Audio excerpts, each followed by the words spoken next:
저 비싼 자리에다 저거 철거하고 새로 지으면 좋을 텐데 왜 저렇게 그냥 내비둘까? 안녕하세요, 단쌤입니다. 제가 오늘 말씀드릴 주제는요, 리모델링으로 수익 높이는 건물의 3가지 조건입니다.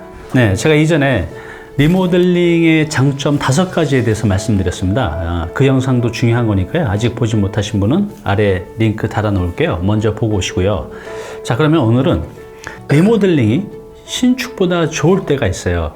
근데 이제 다 좋지는 않거든요. 일정 조건이 되면 리모델링으로 더 좋은 효과를 낼 수 있습니다, 신축보다. 자, 그 3가지 조건이 무엇인지 지금부터 말씀드릴게요. 돈이 되는 영상이니까 꼭 보시기 바랍니다. 네, 시청자 여러분, 여기 사진 보시면요, 종로 쪽입니다. 종각 쪽인데 굉장히 상권도 활발하고 땅 가격이 평당 1억 이상 되는 곳들도 있어요. 그런데 여기 보시면 바로 옆에서는 이런 고층 건물들이 지어지고 있는데, 여기 보시면 이렇게 1층 내지 2층짜리 건물이 굉장히 오래된 건물이죠. 이렇게 있는 것을 보신 적 있죠. 그러면 그런 생각 안 하셨나요? 저 비싼 자리에다 저거 철거하고 새로 지으면 좋을 텐데 왜 저렇게 그냥 내비둘까? 라는 생각 해보신 적 있죠. 네, 그 이유는 여러 가지가 있겠지만, 이 건물을 새로 짓게 된다고 하면 이전보다 더 좋아져야 되잖아요. 그런데 더 좋아지지 않는 경우도 있기 때문입니다. 예를 들어 좀 설명을 드리면 몇 가지 이유가 있는데, 자, 이런 건물들을 보면 1층, 2층, 3층이에요. 땅도 되게 작죠. 새로 짓게 되면 사업성이 없는 이제 첫 번째 이유 중에 하나 뭐냐면 바로 이제 건폐율 때문입니다. 원래 이제 건폐율이 한 60%인데 예전에 법이 완화됐을 때 막 80%, 90%까지 쓴 건물들이 있어요. 그러면 이런 건물을 새로 짓게 되면 건물이 요 크기로 지는 게 아니라 반토막이 나는 경우도 있다는 겁니다. 또 무엇이 있을까요? 네, 주차장법이죠. 예전에는 주차장법이 완화돼서 이렇게 건물들 보면 건물이 하나도 없잖아요. 근데 요즘은 어떻죠? 네, 주차장을 반드시 넣어야 돼요. 그럼 이렇게 작은 건물에 건물을 새로 짓게 되면 주차장 자리를 놓고 나면 건물을 지을 자리가 없는 거죠.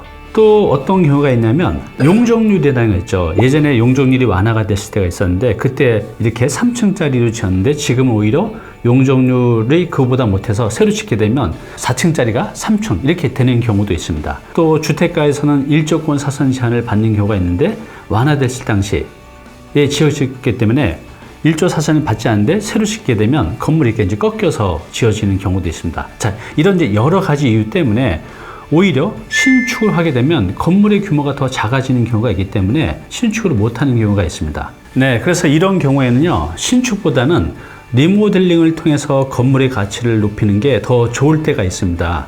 어떤 건물이 리모델링을 통해서 더 수익을 낼 수 있는지 여러 가지 조건이 있지만 가장 중요한 이제 3가지 조건을 이제 말씀드릴게요. 여러분들 관심 있다고 하면 오늘 그 3가지 조건을 보시고 내 건물이, 또 앞으로 사야 될 건물이 이 조건에 드는구나 라고 생각하시고 리모델링으로 한번 검토해도 좋으실 것 같습니다.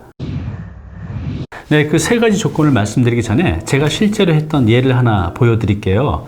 자, 이 왼쪽 사진은 리모델링 하기 전이고 오른쪽을 리모델링 한 후의 상태입니다. 이렇게 리모델링 했는데 임대 수익이 거의 한 3배 이상 좋아졌어요. 자, 여기 보시면 건물이 건폐율이라고 하죠. 원래 여기는 한 60% 차지하는 건데 한 80%, 90%까지 차지하고 있는 거죠. 또 지금은 주차장법이 굉장히 강화되어 있잖아요. 근데 이 건물은 주차장이 2대밖에 없는데 지금 법에 의하면 한 8대까지 나야 되는 거죠. 그래서 이런 경우는 신축을 하게 되면 건물도 더 작아지고 주차장 때문에 1층이 다 없어지고 하기 때문에 리모델링으로 바꾼 건데요. 원래는 임대를 줘서 400만 원 정도의 임대 수익을 가져갔던 건데 고시형으로 리모델링 하고 나서 비용을 다 제하고도 한 1,800만 원 정도의 임대 수익이 생길 수가 있었습니다. 네, 첫 번째는 바로 주차장법입니다. 건물을 신축할 때 가장 첫 번째로 고려하는 게 주차장 대수거든요. 건물의 종류 또는 건물의 규모에 따라서 주차장을 확보를 해야 돼요. 예전에 다세주택, 빌라라고 하죠. 건물들을 보면 주차장이 없는 경우가 있어요. 근데 요즘 어떻죠? 여러분 주택가에 딱 가서 보시면 1층이 필로티에서 다 주차장이 들어가져 있죠. 이렇게 지금 주차장법이 굉장히 강화가 되어 있습니다. 예를 들어서 내가 오래된 상가주택을 갖고 있어요. 1층에 상권이 좋아서 임대료가 잘 나와요. 자, 그런데 이것을 내가 신축을 하게 되면 그 상가 자리가 다 날아갑니다. 왜냐하면 1층을 다 주차장으로 확보를 해야 되기 때문에 그렇습니다. 자, 그래서 이런 주차장법이 완화됐을 때 그런 조건을 내가 수용해서 큰 이익을 볼 수 있다고 하면 신축보다는 리모델링을 통해서 더 많은 수익을 만들어낼 수가 있습니다. 네, 두 번째는요, 대지 안의 공지라는 개념인데요. 이건 조금 어려운 개념이에요. 이거에 대해서는 제가 기존 제 채널에 대지 안의 공지라는 영상을 올린 게 있습니다. 아래 링크 달아 놓을 테니까요. 꼭 보시기 바랍니다. 이 개념도 굉장히 중요한 개념인데, 쉽게 얘기해서 뭐냐 하면, 내 대지가 있으면 대지 경계선으로부터 건물을 지을 때 일정 거리를 이격을 해야 돼요. 건물의 종류에 따라서 어떤 경우는 0.5m, 어떤 경우는 1m, 어떤 경우는 3m 정도를 내 대지 경계선부터 안쪽으로 들어와서 건물을 지어야 됩니다. 그런데 예전에 건물을 보면 이쪽 대지하고 내 대지하고 건물이 거의 딱 붙어서 짓는 경우를 많이 볼 수가 있어요. 지금은 이렇게 안 됩니다. 이것도 역시 건물을 새로 짓게 되면 건물이 대지 경계선에서 많이 들어와야 돼요. 자, 그래서 이런 경우 건물을 새로 짓게 되면 대지 경계선으로부터 상당 부분 내 안쪽으로 들어와서 지어야 되는데, 이런 경우 또 수익성이 안 나는 경우가 있습니다. 이렇게 기존에 완화된 법률에서 지어진 건물 중에서 대지 안의 공지에 대해서 유리한 부분이 있다고 하면 신축보다는 리모델링을 고려할 필요가 있습니다. 네, 마지막 세 번째는요, 건폐율과 용적률입니다. 우리가 이제 건물을 지을 때 가장 중요한 개념이죠. 건폐율은 내 바닥 면적을 얼마나 넓게 지을 수 있느냐, 용적률은 건물을 얼마나 높이 지을 수 있느냐라는 이제 개념인데요. 건폐율 같은 경우는 2004년도 이전에 이 건폐율이 한시적으로 굉장히 완화될 때가 있었어요. 그래서 원래는 주거지역이나 준주거지역의 건폐율이 60%까지만 가능했었는데 막 70%, 80%, 90%까지도 가능할 때가 있었어요. 자, 이때 지어진 건물들은 새로 짓게 된다고 하면 지금의 60% 법 규준에 맞춰야 됩니다. 그런데 신축을 하지 않고 리모델링 하게 되면 기존의 80%, 90%의 그런 기득권을 그대로 가져올 수 있기 때문에 이런 경우 이제 유리할 때가 있습니다.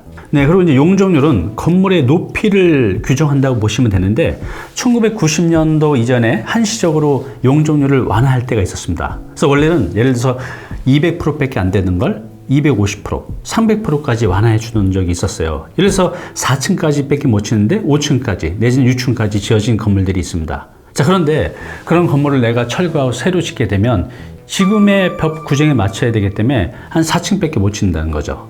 이럴 때는 신축보다 리모델링을 통해서 기존의 그 완화된 법 규정을 그대로 내가 기득권을 인정받아서 리모델링을 통해서 수익을 내는 게 더 좋을 때가 있습니다. 오늘 당신께서 해야 할 일이 있습니다. 네, 지금 리모델링을 통해서 수익을 낼 건물을 찾고 계신가요? 그렇다면 오늘 제가 말씀드린 주차장법, 대지 안의 공지, 건폐율과 용적률, 이 완화된 건물을 기준으로 찾아보시면 수익을 낼 수 있는 건물을 찾아볼 수가 있으실 겁니다. 네, 리모델링은요, 어찌 보면 신축보다 더 어렵습니다. 여러분들 신축하면 굉장히 부담스러워 하시잖아요. 근데 리모델링은 신축보다 더 복잡하고 어려운 경우가 많이 있습니다. 그렇지만 이것을 잘 이용한다고 하면 또 큰 수익을 만들어낼 수가 있거든요. 앞으로 건물 리모델링으로 수익을 낼 수 있는 다양한 법률적인 지식, 또 실전 사례들도 제가 공유해 가겠습니다. 네, 오늘 정보 도움이 좀 되셨나요? 앞으로 이런 정보 계속 받아보실 분은요, 여기 구독 부탁드리고요. 그 다음에 오른쪽은 제가 추천하는 영상입니다. 꼭 한번 보시기 바랍니다.